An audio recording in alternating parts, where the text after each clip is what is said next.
Welcome everybody. Thank you very much for joining us again for one of our really fascinating celebrating entrepreneur videos.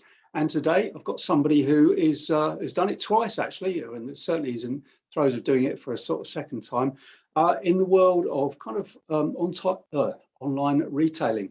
We talk a lot about platform businesses, particularly on these little videos, and particularly the SaaS business model that Hatch looks for particularly. So we've got somebody who is involved in, I think, what is a really exciting business. It's called Advanced Commerce, and I'm joined by the founder and CEO, Andre Brown. Andre, thank you very much for joining me.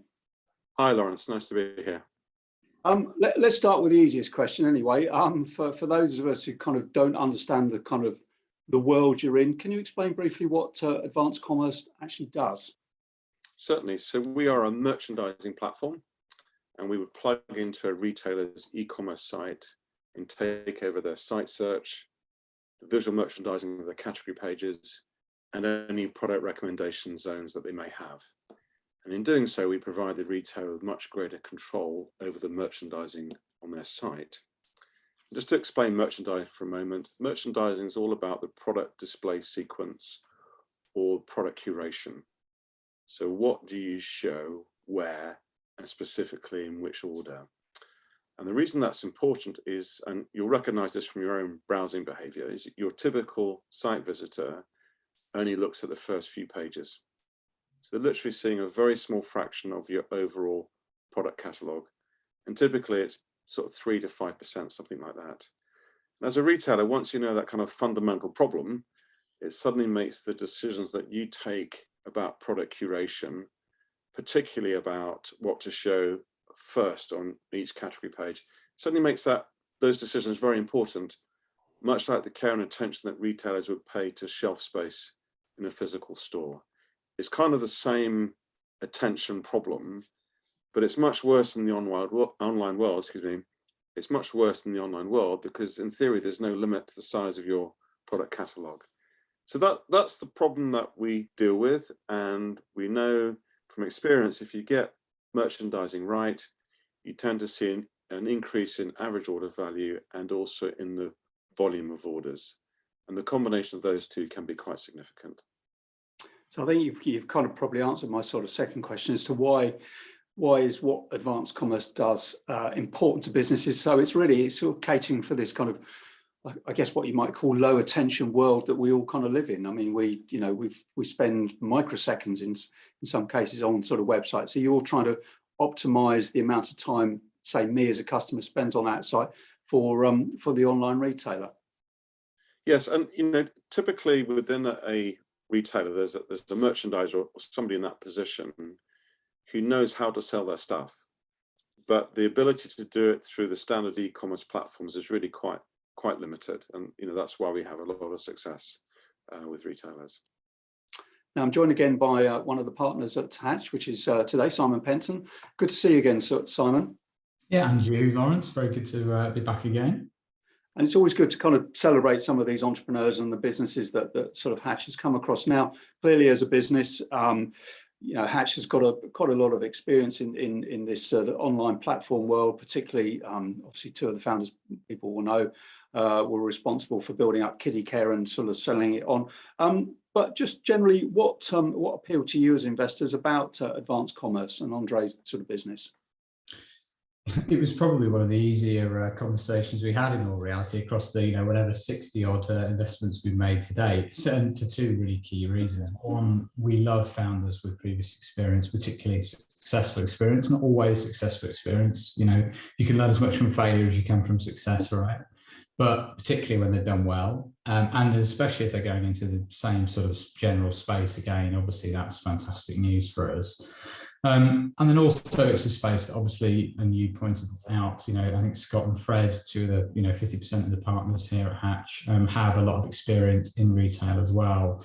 And so that combination of us being able to help, and Andre, clearly being a very good founder, made it really quite an easy conversation in the end.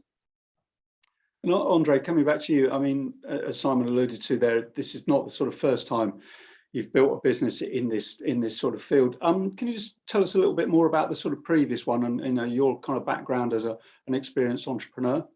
Sure. So I founded my previous business. It was a business called Attract in 2003. And I grew that over a period of 15 years from zero to becoming the leading European player in search and merchandising. And that journey included a listing on AIM in 2014. And then in 2017, we completed a very ambitious reverse acquisition of Fred Hopper, and they were our biggest competitor at the time. And then I stayed on for another year, left in 2018 to start Advanced Commerce, and spent 3 years building a brand new search and merchandising platform, which we launched last year. We also completed a seed round late last year, and that was 10% oversubscribed. And I'm very happy to say since March, we've actually doubled our customer base. So we're up to about 25 clients now. And what's the difference between the first business and this current one, Advanced Commerce? Sure. Well, I mean, if you talk about sort of similarities and differences, I guess. So like Attract, Advanced Commerce provides search and merchandising platform. But I think really the similarity stops there. So, sorry to be too blunt about it. I mean, this is my second time building a search and merchandising business. Normally when you do something a second time, you tend to do it much better. And I think that's certainly the case with Graphene. It outperforms my previous company's platform in terms of speed, functionality, user interface, and price. We've only been live really for less than a year, but we frequently take business off the main 4 market leaders, including Attract. And in fact, I had quite an interesting thing recently. 2 of our more recent clients were both ex-ASOS, very familiar with Fred Hopper, which is the other Attract product, and yet both chose to come to me once they'd seen the demo. So very confident that we can stand toe-to-toe with anybody in the market. And just to be clear, Graphene is the name of the sort of core product, isn't it, that's behind the sort of business? So strictly speaking, it's called Graphene HC, and the HC stands for Headless Commerce, which is a phrase a lot of people might be familiar now in the kind of e-commerce space, but the clients just refer to it as Graphene. Lovely. And Simon, switching back to you, I mean, given Andre's track record, and over a real period of time, as he said, building up Attract wasn't a sort of overnight sort of business. That was a sort of 15-year journey, as it were. What do you think it is that sort of Hatch can bring to Advanced Commerce now to kind of help it scale up?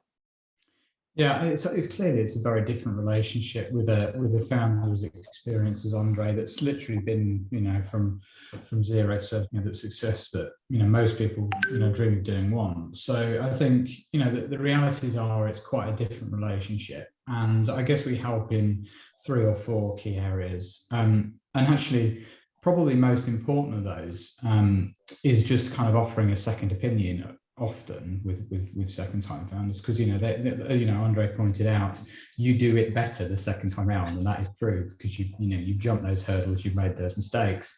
So we're certainly not there to do what we have to do for some of our startups that have never done it before. So we are we're a voice of reason sometimes, a second opinion often, and also I guess look, we've been closer to the coalface on that kind of really early startup to scale up phase, which Andre's done before, but a long time ago in reality. So we can be really helpful there, I think. Obviously, the retail experience as well helps, I think, through Scott Weaver's Wright and Fred Sonea. And then also, I guess, network also, particularly for a funded business, can be very helpful. We work very hard now and have a pretty slick process around helping Andre and team ultimately raise more money again. So it's those kind of 3 or 4 areas I think that we can be really helpful, hopefully. And Simon, would you hope to perhaps accelerate the scale-up process?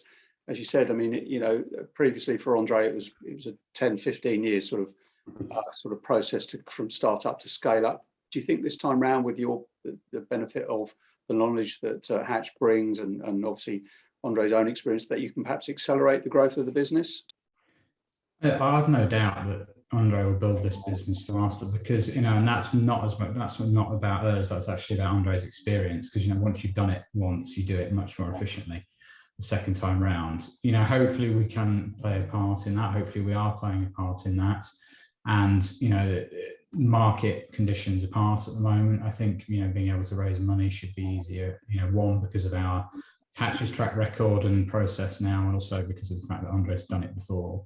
So that in itself, being able to raise money at the right time, should it be required, often, you know, because that is the accelerant, isn't it? If you're going to be building a business that's a, you know, a fundable, backable business, then, you know, that's the fire accelerant that you need. So then it's just a case of how quickly and easily can you find that money and stop it being a distraction. So that's really what we want to do, is that frictionless piece, and help that become as easy as possible. And Andre, really same question to you from the other direction, really. What do you feel that sort of Hatch is bringing that can help the business in its kind of next part of its evolution? Well, I'm not just saying this because Simon's on the call, but Hatch really have been fantastic to work with. And as you know, Scott and Fred, you know, were the guys behind Kiddie Care originally. You know, they really get what we do, you know, and sometimes investors don't, but they really do. Scott said to me, do you know what, this is exactly what we used to do in Kiddie Care, except I had 20 software engineers doing it and no user interface. So that's been great. And, you know, I would say that, you know, in their previous life as Kiddie Care, they would have been an ideal client for us, I'm sure. It's been great. Fred's usually the person on our board meetings, you know, very experienced, and really the help they bring us now is just to help us navigate the investment world, you know, which is really useful. And Andre, from your perspective, I guess you probably didn't have too much trouble attracting money, I'm kind of guessing, because of your previous experience. So actually being able to work with the Hatch team, given all of their backgrounds in, you know, in the sort of platform online retailing world, I guess was part of the real attraction for you. Definitely. I mean, just on your first point, I mean, it's always difficult. It's always hard to raise money in the UK. Number one. Number two, it's very hard to raise money when you are more or less pre-revenue, which we were at that time. That's exceptionally difficult to do in the UK. And I think it was really because, you know, Hatch kind of understood what I was doing, that then kind of unlocked the door to some of the other investors. So I mean, it's been incredibly valuable to us to be working with Hatch. And Simon, switching back to you, obviously, as you say, you know, Hatch makes around 60 investments a year. I've lost track of the number of companies that you see to find that sort of that number of 60 that you think are worth investing in. I know it's a lot more. You know, when you look at advanced commerce, you know, how excited are you as a group of investors, a group of experienced sort of people by the business? I think I said earlier that it was one of the easiest conversations that we had, particularly on a pre-revenue basis, because, you know, to Andre's point, it can often be very hard to do due diligence on those kind of businesses because you're ultimately backing, you know, vision and team. But it was very easy because of the track record and the fact that we knew the space collectively. So we, you know, because of those reasons, we're incredibly bullish. We will continue to support the business, and, you know, if Andre needs any of our other specialisms, then we're always there to help. So look, you know, I think it's got a very big future. It's great timing, market timing as well. E-commerce is having a few challenges at the moment, and therefore I think something like this is actually a very good product for the businesses that are thinking about how they can actually improve conversion rate and, you know, improve the user experience and all those things. So no, we think it's a fantastic business with a great team, and look forward to seeing it grow on from here. Lovely. And Andre, sort of final question for you. It's the sort of success question. Let's kind of break it down into three, really. I mean, what does success look like for you as an individual, for the business, and then the investors, of which clearly Hatch is one? Sure. I mean, I suppose what would success look like for me or the business? I kind of see that as one, really. So, you know, what would success look like for the business? Well, you know, establishing ourselves as the gold standard for merchandising. And I think the reason we will do that is because of the ease of use of the platform, and also the platform itself contains some unique functionality. And as I mentioned earlier, you know, we regularly take business off the main market leaders. So I think we're well on the way to establishing ourselves. You know, it's not just market validation. I really think we are, or will become the gold standard for merchandising. And then for investors, I mean, obviously, what success looks like for them is increasing the value of their investment. I think we've already done that. You know, we only closed the round actually at the end of November, but I think we've significantly increased the value of that investment already. But, you know, our intention is to grow the business to a significant value. And I think, you know, previously we've talked about the figure of 350 million as a market cap, you know, and that would still be my view. Super. Well, listen, Andre, good luck. I don't think you're going to need a lot of good luck from me by the sounds of it. But we'll sort of watch the development of advanced commerce. Simon, always good to see you. And actually, anybody watching, I suggest you just go and kind of look up some of the communication that advanced commerce does itself kind of digitally. A really, really good website. And I look at a lot in this space, which in itself, I think, says a lot about what core business does. Andre, good luck and hope to see you again in the future. Great. Nice to meet you, Lawrence, and nice to see you again, Simon. Yeah, thank you.